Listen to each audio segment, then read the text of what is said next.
I feel like we're kind of close now, right? We've got 174 subscribers now.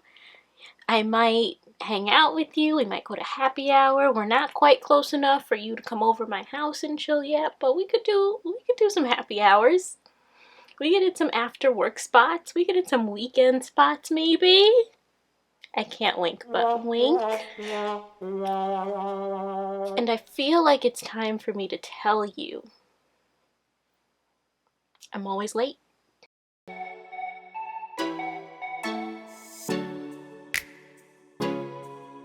Now, let me backtrack. I shouldn't say I'm always late because I have now come to the understanding, and this is not a recent development, it's been a couple of years in the making, of how being late has affected every facet of my life. So let's talk about it, and let's talk about what you can learn from my mistakes of always being late. So we're here at my desk again. It's been freshly cleaned. I've done some reorganizing in my room. So different setup, not on my couch. But today the focus is on being late and how you can learn from my mistake of, at one point in my life, my early to mid 20s, and prior to that, my late teens, always being late for damn near everything. So let's start with my late teens, my college years. I started out taking morning classes because, well, I don't really know why I started taking morning classes, but I took morning classes probably because I didn't like night classes. And midday classes, I mean, I took both midday and morning classes, but started out taking morning classes. The first semester, I was great, on time for everything, made it to class, every single class. Second semester is where it went downhill. And I realized that some classes I was doing really well in, and I knew that I could continue to excel in them if I just studied on my own. So I did that, and I started up showing like a minute or two late. I wouldn't stress about it. I'd just be like, I get there when I get there. Why am I stressing about this if I'm doing well in the class? I know I'm going to keep doing well. And the actual attendance part of attendance, you know, being in the class is what's important. So I did that. And by my second semester of my sophomore year, after having done this now for a full year, I walk into my evening class. I think it was only my second or third evening class because I had to take an evening class because it was the only time the course was offered. And my professor looks at me in the middle of him introducing himself and says, "Olivia, I see that no matter what time my class is, you will be late." See, me today would be ashamed. I would be feeling ashamed. But me then, just a little embarrassed. I laughed it off. I get the joke. It is what it is. And he was right. And I continued to be late and or come in, you know, close to time whenever I could. Not because I was busy, but just there was something about knowing I had to be somewhere at a certain time. And I might have already been ready.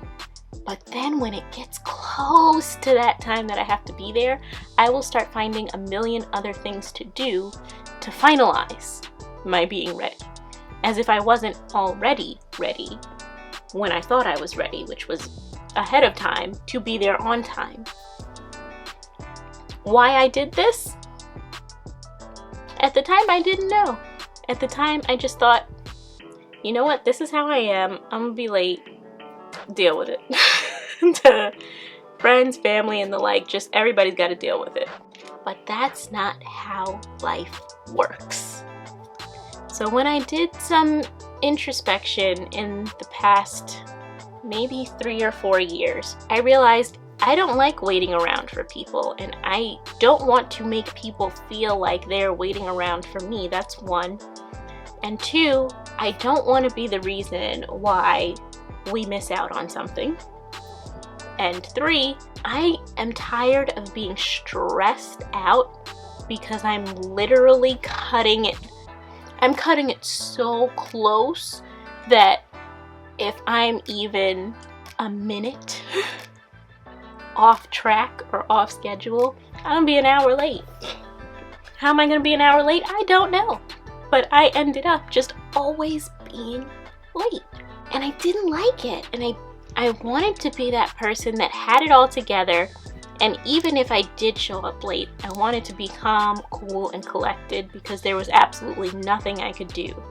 Like, I did everything in my control to be on time, and just natural forces, natural external forces have acted on my being on time. Being on time is, it says a lot about you and how much respect you have for the other people in your life and in your circle, but it also helps with anxiety, because at the time I didn't realize I had terrible anxiety, which I now know.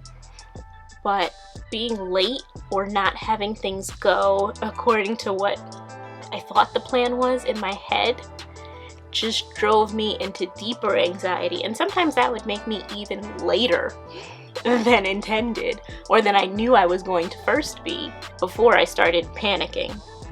So what are some of the things that I realized when I knew I didn't want to be late anymore? I realized that I can plan ahead of time and have things laid out. So I'm going to try and look for it, and I'll link it below.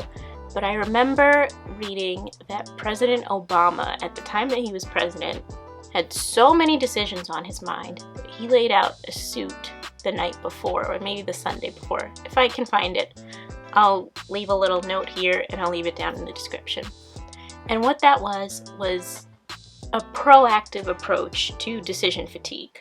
And decision fatigue is this fancy buzz phrase that I now more often hear than I did back then, because it's very prevalent in tech, where you'll see people like Mark Zuckerberg or Steve Jobs at the time, or more recently the controversial Theranos CEO. What is her name?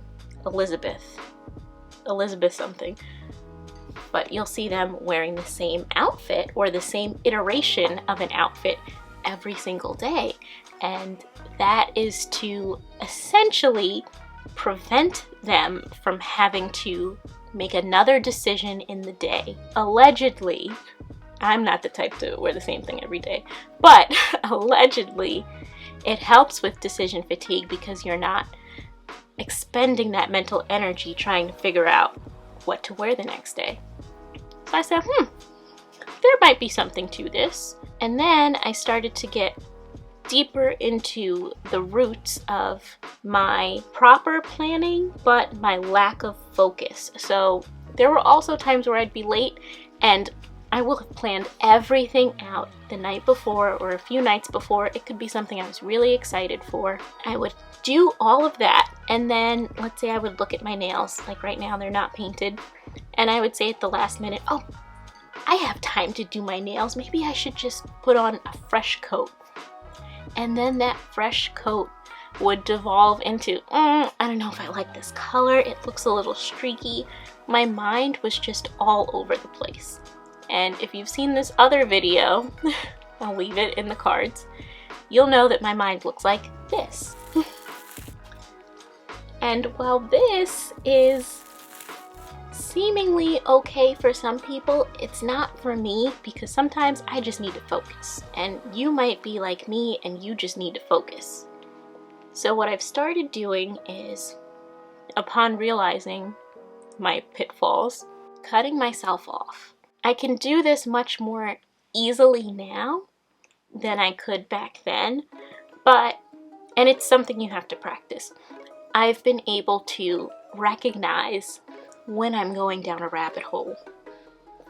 And when I'm going down these very, very deep rabbit holes, I need to take a second to pull myself back out. And it's been really hard. I have not always been successful.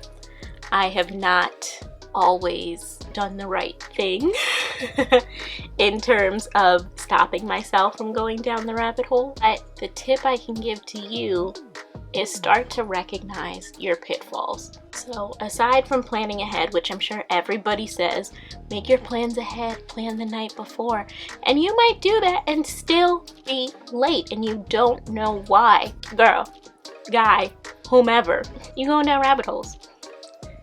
You will find something to nitpick at the last minute. Boom, you're in a rabbit hole. Not only are you in a rabbit hole, but you have been in the rabbit hole or in this zone of focus onto this very unimportant thing for so long that you've just wasted 15 minutes, 20 minutes, 30 minutes, and you're like, well, what the flip? Where did all the time go? And now you're late. Now you're late. What you gonna do? Or, and this one I'm ashamed to say that I've done so many times in my life, and I know other people do it to me. Friends, I know y'all are doing this. I will say I am on my way. I ain't even left the house yet. I didn't leave the house yet. I'll say I left. I'm on my way. It'll be about 30 minutes. I know it's gonna take a cool 50. And I say I'm on my way. And I think we do that because we know we're in the wrong. We know that we had no business going down our rabbit holes or not planning properly or overbooking ourselves, thinking that we could do it all, and we just can't. And I'm going to let that lead into overbooking yourself.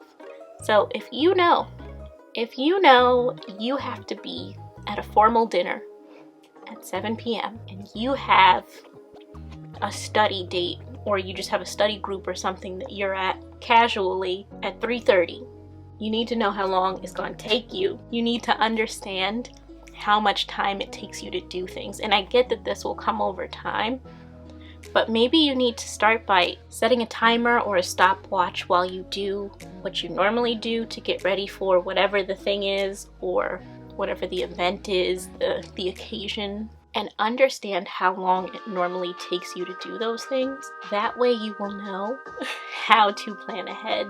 And that way you will know not only how to plan ahead, but if you know you go into the rabbit holes that I go into, or that I used to really go into, you'll know how to add a buffer. The buffer is the key here, because I'm gonna be real with y'all, we can't plan. We're late. We've been late. We feel like we might be late all of our lives, but the fact of the matter is, there are things we can do to try. There are things we can do better. And we back ourselves into corners when we start lying and saying that we're gonna be somewhere on time when we're not. Or we start lying and saying we left when we did not. We have to be at events, at concerts, at interviews.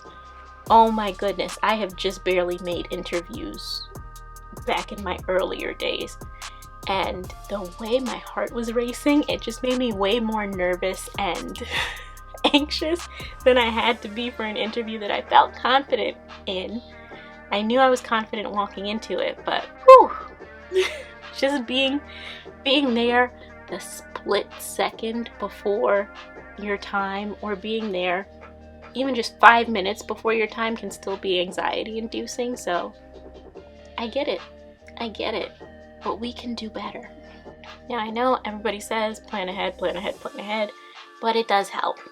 And it helps when you have an outfit in mind. If you like to wear makeup, if you have your makeup in mind, if you know that you like your nails done, get your nails done. Do your own nails. However, whatever you have to do, do it beforehand. And if you know you're gonna be too tired, get some press-ons. Get some press-ons, get those stickers. Do something that can help you help you. You need to know how to help yourself in these situations. But I would rather you learn sooner than I did. And I would rather you learn just at all than not even make an effort. So hopefully those tips were helpful to you. Let's move on to some stories of me being late. I will never forget one of my first real job interviews. I don't even know if it was a real job. It was an internship for something that was kind of aligned in my field. I got there 5 minutes beforehand. but did not account for the fact that I had to find parking. I was not the most prepared. And that is a way I could have prepared better. I could have staked out the area first, and I learned for the following interviews to stake out the area first, but I had to find parking, and then I got there right in the nick of time. So you can imagine I was already starting to kind of panic. I was starting to sweat a little bit. It just made for a very uncomfortable experience when it didn't have to be. I could have been there early. I could have even just sat in my car with a book and waited for the extra 20 minutes beforehand. But I didn't do that. I didn't do that, and it made me ridiculously nervous and anxious for something I don't really get anxious for. I'm not anxious for interviews, not overly anxious. I don't normally have problems speaking to people or presenting or doing anything, especially if it's a one-on-one type of deal. But yeah, that was my first instance of interview lateness. There's only one more, but yeah, that was my first instance of interview lateness. So just knowing what you can do to prevent being late, do that. Do everything I said in this video. If you have any tips, please leave them below in the comments. This has been hopefully a short video, but a good one, a somewhat entertaining one. Let me know if you have any stories of lateness, how you've overcome being late. Just let me know how you're on time. And with that one, I'm out. If you'd like to hear more stories of being late or learn from some of my other mistakes, check out the playlist. If you've liked this video, please be sure to give it a like and also subscribe if you'd like more interesting videos of my mistakes in addition to corporate life, being Black in corporate America, and just generally whatever the heck I want to talk about. Please subscribe. And again, thank you so much for watching. I'll catch you in the next one. Peace.